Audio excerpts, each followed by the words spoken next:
Today was the first time I ever remember hearing my wife apologize for holding on to shit and not getting over it. You cannot have a great marriage that is one-sided. This has given her hope. Today, you gave her hope.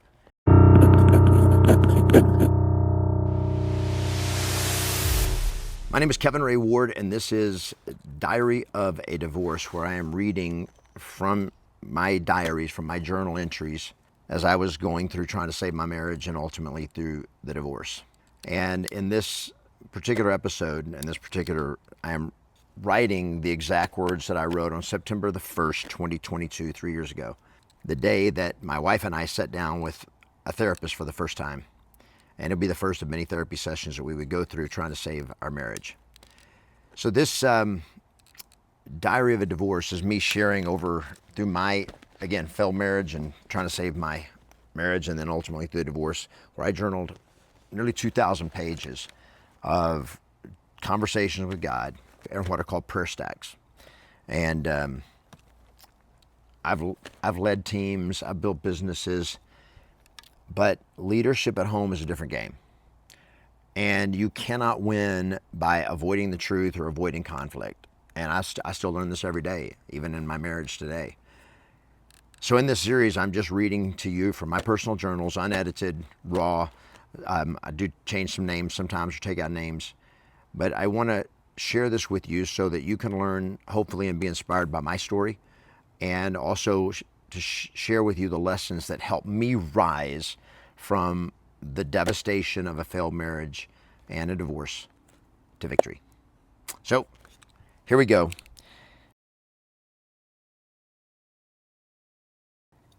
September 1st, 2022, Redondo Beach, California.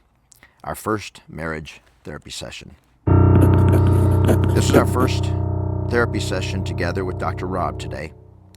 My wife and I just had our first therapy session with Dr. Rob on Zoom. I was at my office, and my wife was in her office at home. Dr. Rob was on his iPhone. It was good.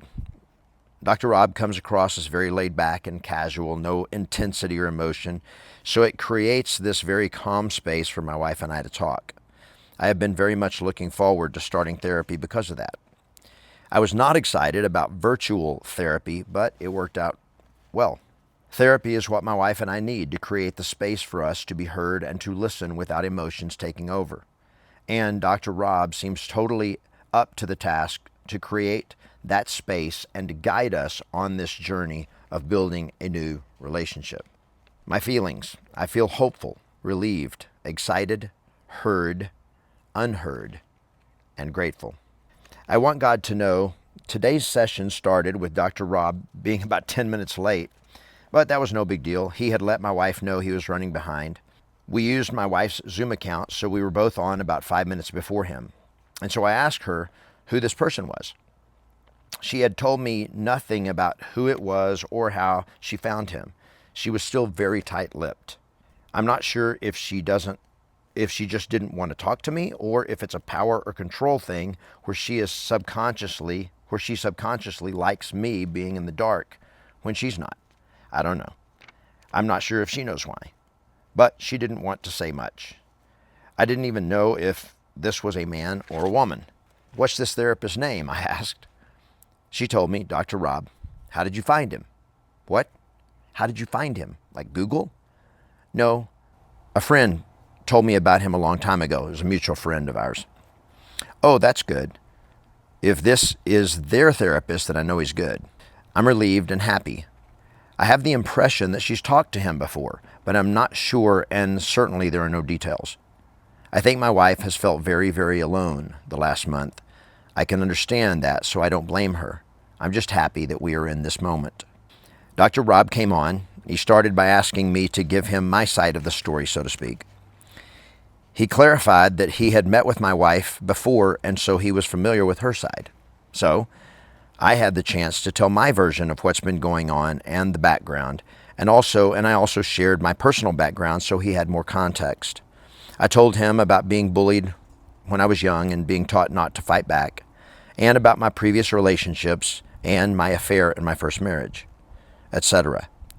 And then my side of what created this big current crisis. Then he had my wife share what she heard me saying. I didn't really feel like she heard anything new, even though I felt like I was sharing some stuff that was new. But at least we were now off to a start. I had mentioned that I have been doing this journaling. I had been stacking my feelings about this, and that I would like for him to read some of them to have a better context, and that I had shared some with my wife, but not all. He asked me to read one of my stacks and got my and my wife's agreement. So I read my stack from last Monday on our love-hate relationship. It was long. It was emotional because it was raw and graphic and unfiltered, and it was real. It was also so long, I couldn't believe how long it was. And then he asked my wife to repeat back what she had heard. I think she missed the most important stuff, but it was a lot to unpack, so I had no issue with that. Dr. Rob had me fill in the things that I felt like she's missed, so I did. Bottom line, we began to unpack all the suppression and what I feel. Today was mainly my day to unload. It felt good because it gave me the chance to be heard by my wife, and it forced her to hear me without arguing or defending or rebutting everything, because it was in a place where she could hear without her feelings taking over, which is, by the way, one of the great things about therapy for couples. Today was the first time I ever remember hearing my wife apologize for holding on to shit and not getting over it. If she's ever owned that before, I don't remember it. And by the way, I want to pause right here because this is so important. And I think ultimately was one of the issues that made things irreconcilable. If you want to have a great relationship, forgiveness is absolutely required. Grace and forgiveness and being willing to give the other person the benefit of the doubt. Now, if they're a liar and full of shit, it's totally different. But in this case, it was one of the things that she simply would not let stuff go. And I've shared other instances of that in the previous episodes, and we'll be doing more of that in future episodes. But anyway, if she's ever owned that before, I don't remember it. But today she did, and it made me very grateful. He then counseled us on how to have conversation and even collision without letting feelings overrun us, to listen with empathy and sympathy to the other, and the importance of us saying what we're feeling and to hear the other one without judgment or being defensive. God, we had 90 minutes of powerful conversation today. I am impatient to get all this resolved, but I know this will take a long time. We did not get here in a day, and we won't solve it in a day. But today, at least I felt heard, and both of us are committed to going on this journey. I think this is still going to be very difficult for my wife because I don't think she wants to admit her fault in this. Or maybe she is ready, but she's not been able to hear what I'm really feeling because I've been too afraid to say it because I did not want to get into another week-long silent treatment. I do believe she saw that today and how that has affected our ability to get to the truth. I said multiple times today that I'm all in on our relationship, but I also said multiple times that there are certain things that I will not accept or tolerate going forward. Dr. Rob called me out on that, saying that it was contradictory. You're all in or you're not all in. Okay, fair enough. I'm just trying to clarify my feelings and make clear my position. So here's what I mean. First, I want my wife and I want to make our marriage great. I am 100% committed to doing everything I can to make that possible. I also believe that she must reciprocate because I'm not willing to settle for a marriage that is one-sided. And I'm just going to again pause here and say, brother, you cannot have a great marriage that is one-sided. When one person is willing to go all in, do all the work, and do everything they can, the other person is not willing to reciprocate. It takes two people 100% all in, period. There is no exception. Or you settle and be housemates. So there are things, I'm reading again, there are things I want from my wife that are required for us to have a healthy and strong relationship. That is part of what I believe marriage is about. I will not settle for a marriage where those things do not exist. I have written and shared with you and with my wife what I want in our marriage. For the most part, God, those are non-negotiables. without them, we don't have a healthy husband-wife relationship. So I am all in, and there are conditions to me staying all in. Both are true, and I believe that it is right and appropriate for me to stand on that position.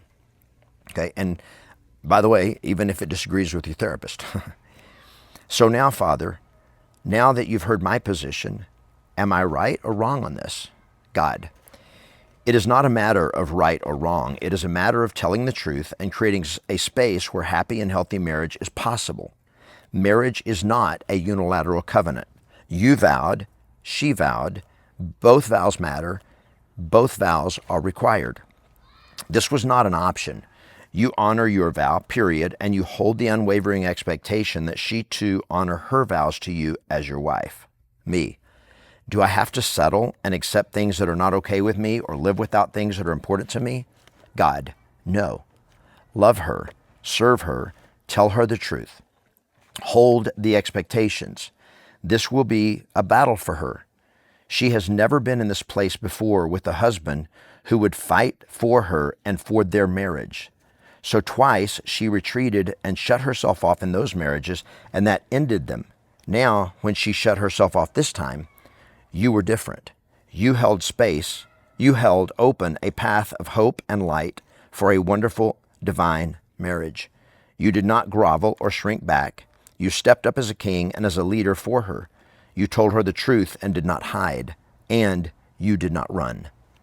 She has never experienced this before. This has given her hope. Today, you gave her hope. She now knows that you are a whole man. She knows that you will not stay with her because you need her anymore. She now is beginning to see that having a husband who wants her is better than having one who needs her. She doesn't understand it, but she already wants that kind of a marriage. Just the idea makes her feel more special. Me. Yes, she is a queen. She is a queen who has been deeply wounded by all of her husbands. God, yes, but now you are rising as a king who cares for his queen out of love and not out of neediness. Me, what should I be doing this week with her? God, just keep holding this place of unconditional love and power for her. Be your own man. Be the king. Communicate, but do not bow to her in submission or out of accommodation. Finish your registration for the retreat with Garrett and Sean tonight, and don't forget. Me, clear. My ears have been physically bothering me for a long time, God. What is happening? God, it is stress and a life of choices. Your ears are opening up to listen for the first time. Me, ouch, it's driving me crazy. The itch and irritation and flaky and runny. Dr. Nasseri gave me medicine, didn't help. God, because that's not the cure. Keep your ears open to me and listen to me. I will heal your ears when you have proven that you will listen and keep listening. For now, they are a reminder. Listen. Me. Okay, then I will listen and keep listening. Now, I just want to say here, my ears were having itchy. They started getting real itchy and flaky, and they were running, getting almost like an ear infection. And so I went to the doctor and he gave me some medicine and it didn't do anything for it. And this was my conversation with God. I'm like, why are my ears bothering me? And this became a very big epiphany for me as God said, you're not listening. And this is going to be there until you start listening. And the amazing thing is that a few weeks later, my ears had completely healed. No medicine. It was just like, it was like crazy. I'll call it a miracle of God saying, okay, you're listening now, so your ears are going to stop itching. Anyway, what is the singular life lesson that you're taking from this prayer stack? For marriage to thrive, there must be a place where both can speak and be heard without feelings taking over. Personal revelation. The journey to a healthy, wonderful, and divine marriage will take time and cannot be rushed. I wanted everything to be resolved now, but that doesn't happen. God's blessings are on the other side of my surrendering to Him and listening. I know there is much more coming, and I am surrendered and listening.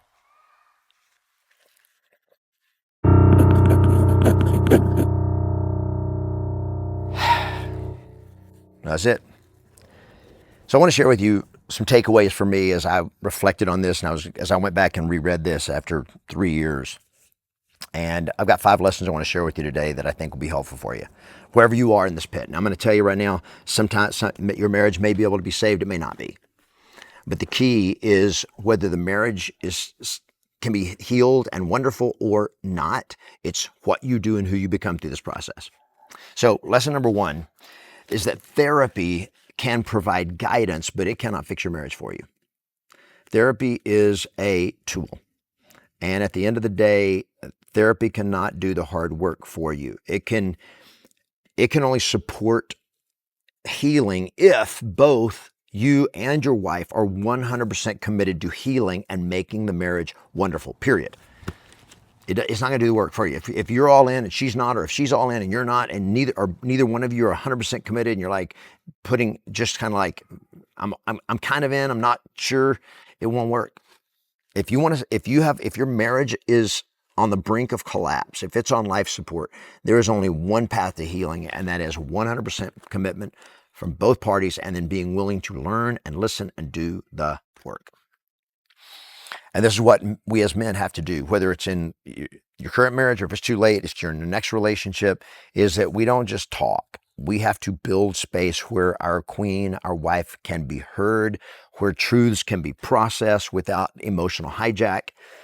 And for me, at the end, our therapy, we went on with therapy for months, but it was not able to save my marriage. And I think for 2 reasons. Partly was because it was probably too late. We waited too late. There was too much damage, and she felt too betrayed and would not let it go. And that second reason, I think, that it didn't work was she was unwilling to let the past go in the end. So understand, therapy can only do what therapy can do. It can provide guidance and a space, but it cannot do the work for you.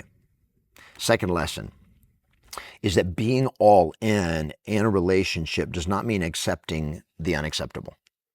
There have to be boundaries. Commitment does not equal codependence.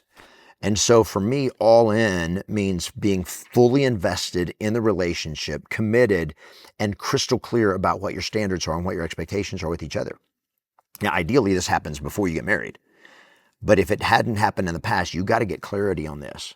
And for me, there's got to be love, there's got to be respect, there's got to be trust, there's got to be truth, and there's got to be affection and intimacy. And those are non-negotiables. Non-negotiables. In fact, there are 4 things that I train in Divorce to Victory. I train men. There's got to be to have a great relationship. Number 1 is chemistry. You need to have chemistry. Number 2, compatibility, values, your rules, your expectations, your goals, your dreams. Those have got to be compatible. Number 3 is commitment. It's got to both be 100% committed. Number 4 is connection. There's just got to be this sense of companionship and being one and inseparable, that you are committed to this relationship and you are in it together. But those are not threats to the relationship. Having standards and expectations are not threats to a relationship. They're what gives it structure. They're what make a relationship powerful and strong. And without them, there is no marriage. There's only coexistence. There's just housemates. And I was not willing to settle with just being housemates. Third lesson is want her, don't need her. Want her, don't need her. Needing a woman is what kept me weak and defensive and manipulative. And when I say that, it was because I felt like I needed a woman to validate me, to make me feel worthy as a man, to know that I was enough. And so I was constant, all the way, it goes all the way back to high school. It was like I had to have a girlfriend. I needed a woman to make me feel like I was a man. And when I realized I didn't need her to be whole, it allowed me to want her. It allowed me to choose her and want the relationship without being needy in the relationship. Because a woman wants to be wanted by a whole man, not needed by a broken man. And this is a reason a lot of marriages fail, is the man needs her. Without her, he doesn't, and she's like, how can he stand up for me? He can't even live without me. And so neediness is death to a relationship. And that is something that you have to really look at in your own life. Number 4 The fourth lesson is that you lead by listening. You lead by listening, and it takes time. I mean, I wanted this to be solved. I wanted resolution fast, and all this. And God said, nope, you got to listen. And what was happening in my ears was just a brutal reminder that I had to listen to God, be in submission to Him and His will, and means listening at home, actually hearing her, hearing not just her words, but hearing her emotions, hearing what she is feeling, and truly connecting with her, and having the humility and not the ego to go like, you're a crazy woman, because women are different. And listening to her and hearing her takes effort, and it takes skill, and it's got to come first. You listen first, and then you speak the truth, and then you act to make the marriage healthy. And then the final lesson that came up for me is that transformation demands patience and being proactive. That being patient does not mean being passive. It means you got to give it time, but at the same time, you have to be proactive. You got to lean into it. It takes time. It takes the willingness to listen, to have these safe conversations, to have these consistent standards, to be clear in that over and over. And patience is not just passivity of sitting back and saying, well, I'm just going to sit back and let her get over it. I'm going to give her as much time. I tried giving her time, and I probably gave her too much time without really leaning into this. But true leadership is listening, communicating, and proactively doing the things, just like scheduling, getting therapy. I just kind of left it alone and was like waiting for her to do it. Stop waiting. You have to be proactive. If you want to heal this marriage, or if it's too late and you want to build one in the future, you have to become a man who will lead at all times. So that's it for this episode. Brother, if you are in the divorce pit and you are struggling with this, and your marriage feels like it may be over, and it may be, or you're still trying to save it, you've got to create a container where truth can be heard without emotions going crazy in the conversation. You've got to set standards for yourself without anger or without retreat. And you got to choose the relationship and choose your wife from wholeness, not neediness, and listen deeply and commit to the long game. At the end, therapy is a tool. It is not a miraculous cure, and it may be able to help you save your marriage. It may not. And if it can't help you save your marriage, I'm here to help you, because unfortunately, marriages do die. And I hate it, but it is the reality. And so if you're in that place, I want to invite you to have a conversation with me. If you're stuck, don't try to go through this alone. Go to divorcetovictory.com. I put the link in the description, divorcetovictory.com, and you can, there's a free masterclass there, and you can also schedule a one-on-one conversation with me. If this video has been helpful and you like it, make sure you subscribe, give the video a thumbs up, and share this with another man who you know may need this. And drop a comment, any questions you've got. Where have you been settling? Where have you been not speaking up or not being proactive that you know you need to make a change this week? So put that in the comments, or any questions you've got. I try to answer everyone that I can, and I'm here for you. But whatever you do, brother, it is time to rise. Stop being passive. Stop waiting for someone else to do the work, or for therapy to be a magic cure. You've got to be the man who rises and leads. Lead yourself first, and everything will work.